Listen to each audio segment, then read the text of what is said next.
恐怖游戏降临，我绑定了作死系统。其他玩家极限求生，我花样求死。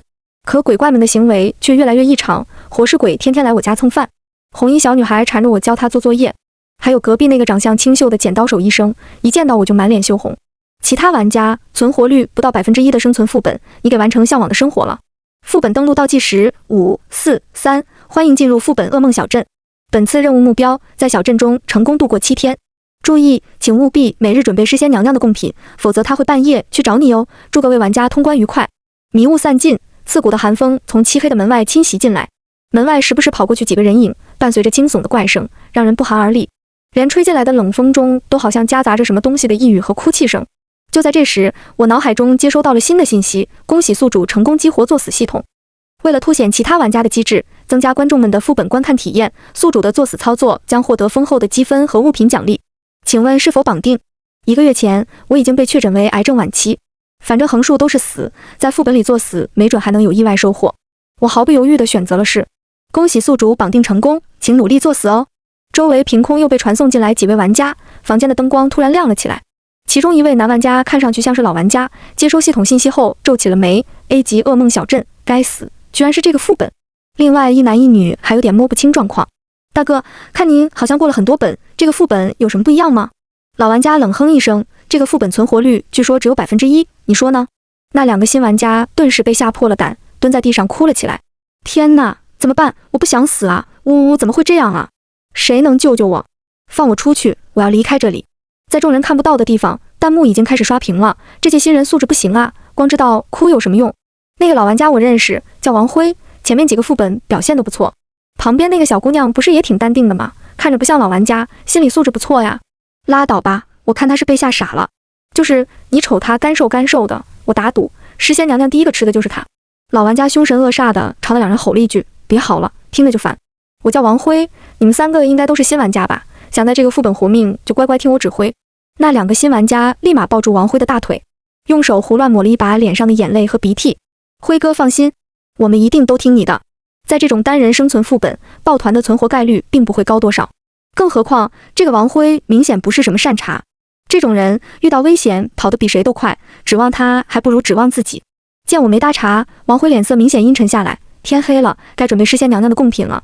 一会儿咱们3个不管找到什么，都不许分给他。他恶狠狠地瞪了我一眼，摆明了想带着其他2个玩家孤立我。我无所谓的耸耸肩，反正他们找不找得到东西还不一定。更何况我的目的本来就是作死，压根不打算准备什么贡品。完了，这小姑娘必死无疑了。别人都知道准备贡品放在门口，她倒好，直接进屋就睡觉。最差的还知道放颗白菜呢，我看她是没救了。她刚才不是也去了趟厨房吗？我明明看她找到了一堆食材回来。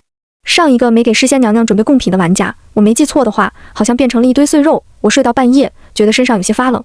刚才分配房间的时候，王辉故意把最破最小的这间分给了我，窗户也有一点漏风。肚子咕噜叫了一声，我爬起来，准备用刚才在厨房地下室找到的食材和炉具涮火锅。我靠，我说他怎么拿回来一堆食材却不往门口放，他准备自己吃，真是饿死胆小的，撑死胆大的。这副本里食材都是有数的，有不少玩家就是因为给诗仙娘娘准备贡品，自己饿死了。当个饱死鬼总比当个饿死鬼强，这小姑娘也算想得开。我刚把水烧开，正准备下羊肉进去，走廊里传来一阵巨大的摩擦声，像是什么东西在地上拖行。那东西从走廊的尽头逐渐向我靠近，在每个房间门口都停留了一会儿，伴随着咯吱咯吱的咀嚼声，听着就让人头皮发麻。几分钟后，那东西停在了我的门口。我透过门缝看到数条白花花的手臂从那怪物的头顶垂下，在半空中飞舞晃动。月色下，一张惨白的女人脸紧贴着我的房门，五官扭曲歪斜，猩红的眼珠直勾勾地盯着屋内。我的贡品呢？她的手指缓缓指了指门口的地上。我耸耸肩，没有贡品。她有点生气了，表情逐渐狰狞起来，咬牙切齿地又问了一遍：我的贡品呢？我再度重复：没有。诗仙娘娘的指甲插进门缝里，摇摇欲坠的木门仿佛下一刻就会被她破门而入。我饿了，那就只好吃你了。我拉开门栓，将房门直接打开，和门口的诗仙娘娘来了个面对面。她愣了一下，突然有点不知所措。我指了指屋内桌上正在翻滚沸腾的火锅，要不进来一起吃点？可能是太久没有被人邀请过，诗仙娘娘进门后显得有些局促。这是什么？好香！副本内玩家准备的贡品都是生的肉和蔬菜，显然诗仙娘娘还没有体验过熟食的味道。每天被人喂生肉，失去了品尝美食的乐趣。我觉得他有点可怜。这是火锅，冬天就应该吃火锅，暖和。他似懂非懂地点点头。我的屋子小，他只好把那些乱七八糟飞舞的手臂收起来，只留下一双手用来拿碗筷。这个是高盖羊肉，这个是脱骨鸭掌，这个是千层肚和贡菜，这个是虾滑。啊，忘记问了，你对海鲜不过敏吧？诗仙娘娘一边往嘴里塞着食物，一边摇头，算是回答我的问题。好，好吃，她发出满足的哼唧声。什么情况？玩家和诗仙娘娘吃上火锅了？快录屏，闻所未闻，见所未见啊！搞笑呢？我刚才感觉下一秒诗仙娘娘就要把她脑袋啃下来了，从来没见过这么作死的玩家。秘书，3分钟内我要她的全部信息。诗仙娘娘几乎吃光了我找回来的食材，然后愉悦地打了个饱嗝。与此同时，系统通报响起，恭喜玩家陆离达成成就，诗仙娘娘的饱餐。本周将无需准备任何贡品，并且不会受到诗仙娘娘的惩罚。接下来将开启 S 级隐藏支线任务。小女孩贝贝的姐姐有事需要离家3天，请明天早晨赶去贝贝家，照顾独自在家的小女孩，直到姐姐平安回家。看小孩，这就是副本内的 S 级支线任务。每个副本都有不同的隐藏任务，等级从 S 级到 D 级，等级越高的任务奖励就越丰厚，但相应的难度也会增加。看来这个小女孩贝贝应该是个危险级别很高的鬼怪。开局就抽中 S 级支线，这陆离是什么逆天运气？呵呵，我看是倒大霉吧。这个任务我听说过，至今无人通关。楼上的别吹牛了，怎么可能？是真的。这个支线任务有个外号叫死亡支线，根本无解。我还记得上一个接到这个任务的是青鸟公会的高级玩家，死的那叫一个惨哟。我看完那次直播，连着做了3天噩梦。吃完火锅，诗仙娘娘就回去了。临走的时候，她还用自己的头发帮我补好了呼呼漏风的门窗。吃饱喝足，总算能睡个好觉了。第二天一早，系统广播响起，早餐时间到，请各位玩家前往餐厅领取食材。餐厅里，桌上摆着4份相同的食材：鸡蛋、牛奶、猪肉、面粉。昨天我们几个几乎把屋内的食材搜光了。这么看来，系统应该每天都会固定发放1份食材，那就不担心饿肚子了。但其他人显然和我想的不一样。辉哥，就这么点东西，咱们是自己吃，还是留着给诗仙娘娘当贡品啊？自己吃，晚上没贡品，等于死。留给诗仙娘娘1-2天还没问题，可整整7天没饭吃，照样会饿死。王辉皱着眉思索起来，他突然想到了什么，对着我不耐烦地招了招手：“喂，你过来，我有话问你。”我抱着食材抬了下眼皮：“什么？我要是没记错，昨天你应该没给诗仙娘娘摆贡品吧？你是怎么活下来的？”开门，让他进屋。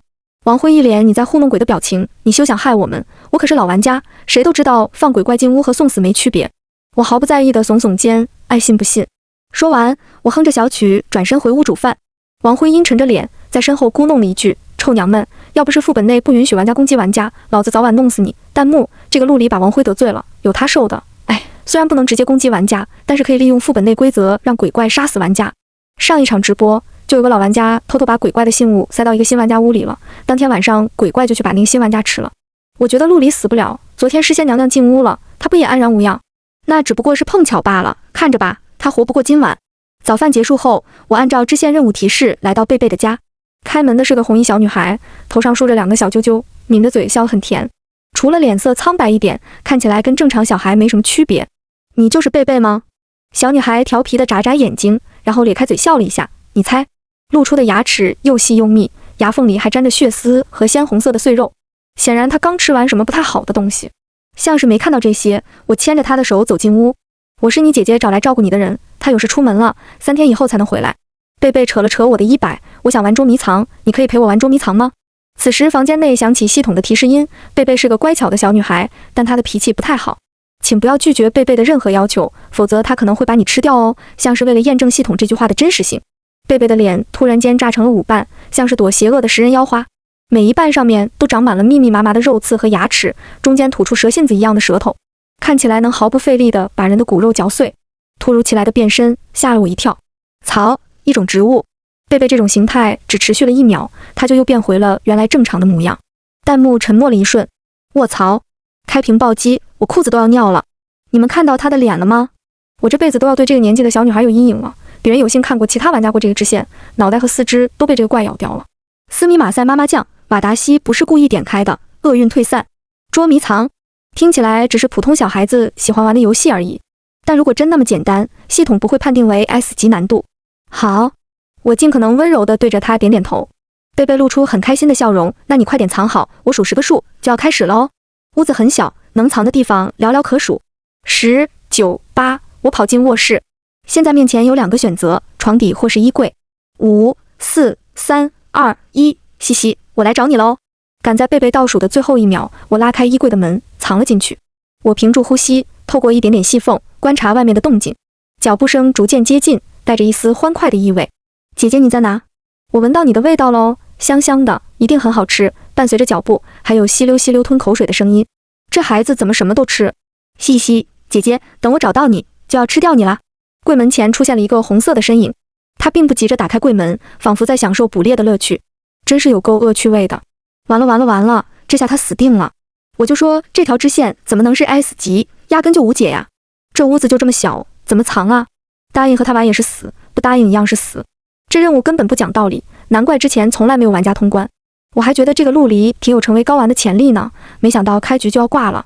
毕竟是新手啊，面对这种情况肯定来不及做太多思考。安静了几秒钟，我面前的柜门被打开了，小女孩站在我面前，弯着诡异的微笑，一脸天真无邪的开口，嘻嘻，找到了。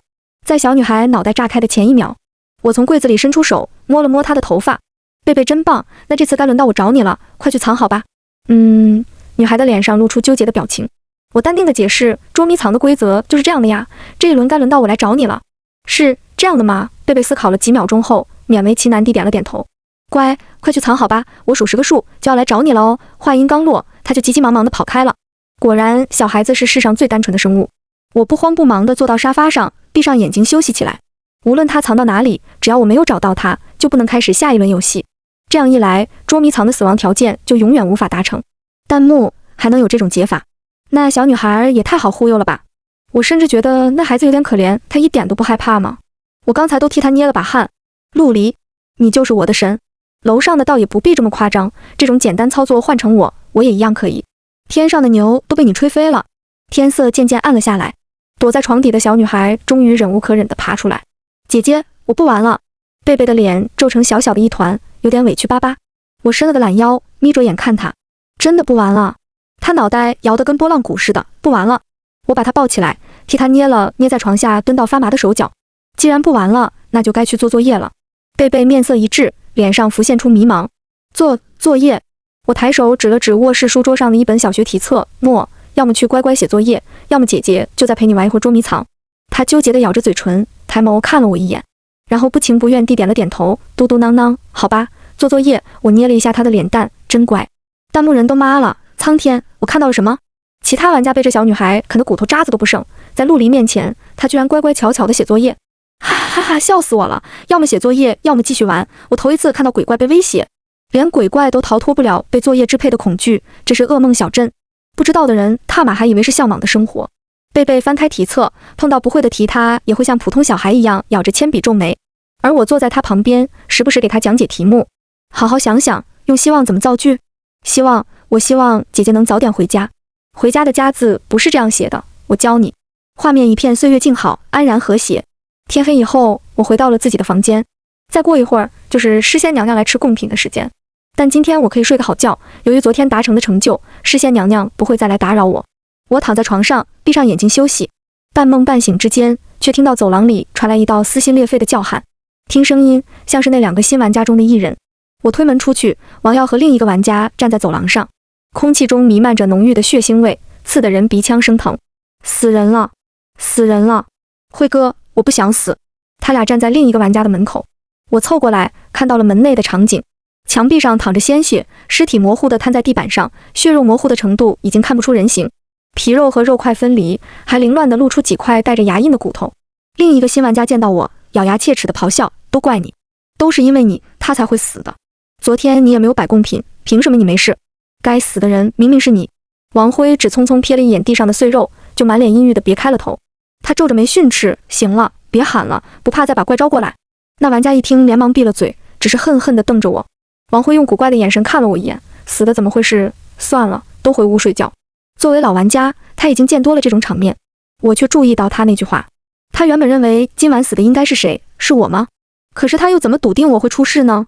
回到屋内，我转悠着环视一圈，终于让我发现了一丝不对劲。我的屋内多出来一样东西，床头摆着一个玩偶娃娃，长相恐怖，笑容诡异。他是什么时候出现的？完了，诅咒信物生效了。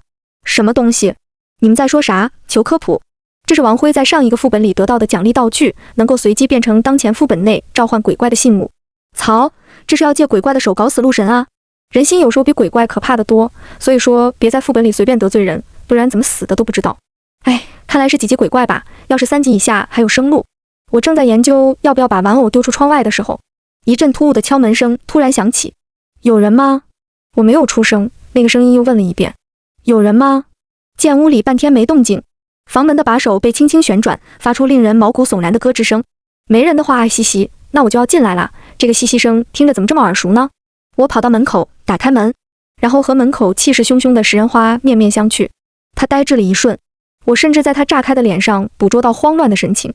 下一秒，他的头恢复成原状，委屈巴巴。娃娃丢了，你看到他了吗？我从背后拿出那个长相诡异的娃娃，塞进他怀里，准备关上房门，但贝贝没有想走的意思。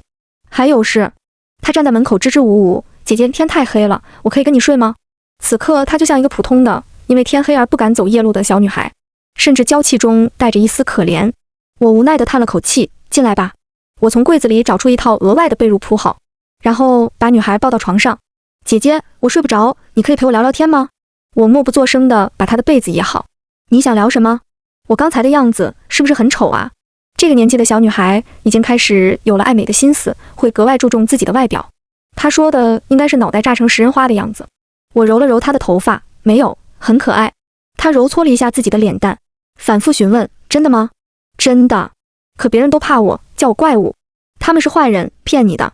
不像怪物，不像。贝贝开心了，她抱着自己的玩偶娃娃，轻轻靠到我怀里。以前我姐姐也是这样哄我睡觉的。这个娃娃也是姐姐买给我的，可是后来姐姐就不见了。贝贝越说越沮丧，声音渐渐带了哭腔。我拍着怀里哭泣的小女孩，轻声安慰，你姐姐很快就回来了。可她摇了摇头，眼泪掉得更厉害了。不会了，姐姐不会回来了。我看到爸爸把姐姐拖进地下室了。姐姐被关了3天，第4天爸爸从地下室拎了一个很沉的行李箱出了门。我好害怕，爸爸变得好可怕。小女孩眼泪汪汪，幼小的身体因为恐惧而微微颤抖。系统提示音响起，恭喜玩家达成支线成就，消失的姐姐。目前 S 级支线任务进度为 50%， 请玩家再接再厉，帮女孩找到姐姐的尸骨，并逃离危险的父亲。没想到误打误撞，居然解锁了支线剧情。我拍着女孩的背，别怕，我会帮你把姐姐找回来，所以现在你该乖乖睡觉了。女孩抹着眼泪，乖巧地点了点头。弹幕，这小女孩怪可怜的，她爸爸可真不是人。我现在看一只鬼怪，居然想哭，我完了。你们别忘了他把人脑袋嚼碎的样子，他只是在鹿神面前乖巧。是啊，今天开门的人要不是陆离，估计就成这小女孩的夜宵了。那个王辉肯定想不到，不仅没搞死人家，还变相帮人家解锁成就了。我感觉我和陆离玩的不是同一个游戏。贝贝家的屋子并不大，之前玩捉迷藏的时候就已经把屋子逛个遍了，但当时并没有发现屋子里有地下室，直到贝贝领着我把厨房里的冰箱用力推开，冰箱后面的墙上出现了一个窄小的木门，看起来只能勉强让1人通过。与其说是地下室，我倒觉得用密室形容更加贴切一点。但贝贝的家里怎么会出现密室呢？他爸爸又为什么要把姐姐拖进密室里？我心里涌上一种不好的预感。推开那扇木门的瞬间，浓重的血腥气扑面而来，就连下楼的台阶上面都满是鲜血和拖行的痕迹。地下室里有一个大铁笼，一张单人床，还有各种铁质的刑具。从那些刑具的使用痕迹上，不难想象出受害者到底经受了怎样的折磨。我靠，这都是什么？这是监狱吗？是地狱吧？小女孩的爸爸到底对她姐姐做了什么？我开始掉3值了，那些刑具上面还沾着血，妈妈叫我有点害怕，能不能快点从这出去？我捂住贝贝的眼睛，带她往楼上走。这样的场景对于一个小女孩来说实在太过残忍了。可我抱起贝贝的瞬间，却不小心扔掉了刑具台上面的一张纸，还有一把钥匙。我把掉落的东西捡起来，钥匙应该是开某扇门的。而那张纸上面写着福利院领养证明，被领养人吴佳佳、吴贝贝。原来贝贝和他姐姐都是被领养的，难怪他爸爸会做出这种人畜不如的事情，因为根本就不是亲生的父亲。恭喜玩家支线副本剧情进度已达到 70%。任务奖励圣光匕首可对2阶以下鬼怪造成1次致命伤害。直播间的观众炸了，什么逆天运气啊，卧槽！圣光匕首，这可是公会拍卖价值100万积分的 S 级神器，就这么就爆了。哈哈，无所谓的，我是不轻易破防的，主要是我一个朋友有点汗流浃背了，他说他身体不太舒服，先睡了。这个陆离我们黎明公会收了，谁抢我们跟谁急。楼上的口气不小啊，我们青鸟公会还没说话呢，轮到你们了吗？圣光匕首，看介绍倒是个防身的好东西。我把匕首揣好，带着贝贝回到楼上。安静许久的屋子突然传来一阵咚咚的敲门声，小女孩瑟缩着躲到我身后，惊恐地盯着房门。一定是爸爸回来了。一种被强烈窥视的感觉从门口传来，就好像门外的人正透过那个小小的猫眼朝屋内张望。我甚至能想象到，如果此时我靠近猫眼，会对上怎样一只猩红的眼球。咚咚咚，敲门声还在继续，像是不开门就不罢休。我握紧匕首，蹑手蹑脚地朝门口走去，一把拉开房门。你好，美丽的小姐。门口站着的是一个年轻男人，他脸色苍白，但看起来斯文俊朗。男人背着手，脸上带着优雅的微笑。请问可以借我一把剪刀吗？这是副本内 NPC， 感觉脸生啊，没见过，不过看起来阴森森的。啊，没有人觉得他长得很帅吗？对鬼怪犯花痴，要不去看看脑子吧。他一直背着手，手里好像有什么亮闪闪的东西。眼前这个男人肯定不是贝贝的爸爸，但他给我的感觉异常危险，几乎全身的细胞都在对我发出警告信号。不好意思，我家里没有剪刀，你去别家借吧。男人推了推脸上的金丝眼镜，那真是可惜哦。对了，忘了自我介绍，我是本镇的牙科医生，如果你有什么牙齿方面的困扰，可以来诊所找我，就在隔壁。说完他就转身离开了。我靠近这个男人的时候，手里的圣光匕首隐隐震动，说明他的等级已经高于匕首的攻击等级。一级鬼怪嘛，还好没有触犯什么规则。男人走后，贝贝才从我身后出来。我绕着房子走了好几圈，几乎每扇门都试了一遍，却始终没找到地下室那把钥匙对应的门锁。我抱着贝贝问他，你还记不记得爸爸把那个行李箱带出门以后往哪个方向走了？贝贝指了指房子的后面。我走出房门，顺着贝贝指的方向来到后院。后院里一间上了锁的储藏室，我把钥匙插进去，咔嚓一声，锁打开了。一股淡淡的尸臭味萦绕在我的鼻尖。储藏室内很黑，我打着手电筒寻找着臭味的来源，是一个通着电的巨大冰柜。我刚要打开，冰柜突然强烈晃动了一下，就好像里面有什么活物拼了命的想要出来。想到那个帮助贝贝寻找姐姐尸骨的任务，这个冰柜无论如何都必须要打开。可是真把冰柜打开的那一刻，我和里面关着的东西都愣住了。卧槽，这里关着的怎么是诗仙娘娘？诗仙娘娘就是贝贝的姐姐，难怪她长了那么多手脚，原来还有其他被害人的尸体融在一起了。陆离应该不会有事吧？你们忘了她之前达成的成就了？诗仙娘娘不会伤害她的。我看着诗仙娘娘，一时不知道该做些什么。她悠悠地叹了口气，表情里无尽的哀伤。我现在的样子很难看吧？你别让贝贝看到我这副样子，我怕她会害怕。我点头答应了她的请求。我和贝贝是在福利院一起被吴胜全收养的，是我害了他。那个畜生用贝贝威胁我，我要是不听话，他就要侮辱贝贝，可贝贝才那么小，我不能让他受到伤害。我想带着贝贝逃出去，可是被那个男人发现了，他把我关进地下室。我这才发现他早就收养过很多女孩子，她们都和我一样被那个畜生虐待，谁也没逃出去，就连贝贝也没逃过，所以他才变成了现在这个样子。是我不好，我这个做姐姐的没能保护好他。诗仙娘娘捂着脸痛哭起来，畜生！我要冲进副本杀了吴胜全，男人没一个好东西。哎，楼上的怎么说话呢？别误伤啊！我一定是在游戏里待久了，现在看诗仙娘娘都眉清目秀的。诗仙娘娘一边哭，她的身体也在一点一点的消失，到最后只剩下地上的一堆白骨。我脑海中也响起了新的系统提示：恭喜玩家，支线副本剧情已全部解锁，副本内主要 BOSS 已无生命体征，可提前退出副本获取普通奖励。警告：继续推进可能有生命危险。请问玩家陆离是否退出副本？我冷静地回复他，我不退出。任务继续，恭喜玩家达成成就，勇气可嘉，获得奖励隐身符，可在1级以下鬼怪面前隐身5分钟。奖励不奖励的无所谓，但吴胜全那个老畜生必须死。半夜，我感觉到有什么东西爬上我的床，我的身子突然被一股力量禁锢住，除了手指以外哪儿都动不了。黑暗里看不到任何人影，但确实有人趴在我身边，甚至有什么冰冰凉凉的东西触碰到了我的皮肤。这种被当成待宰羔羊的感觉让我十分不爽。我的手指一点点挪动。睡觉前，圣光匕首被我放在了被窝里，就在我伸手能够到的位置。困住我的东西并没有急于伤害我，它就像是在逗弄一只小猫小狗。轻抚过我的后背的时候，甚至会传来轻微的酥麻感。我是什么时候招惹上它的？副本内的鬼怪都有对应的规则，可我今天并没有触犯任何规则。终于，我的手指费尽力气摸到了一个圆柱状的东西，像是圣光匕首的刀把。但还没等我握紧，身上的禁锢陡然一松，那东西像是被烫到了似的，突然从我床上弹起来。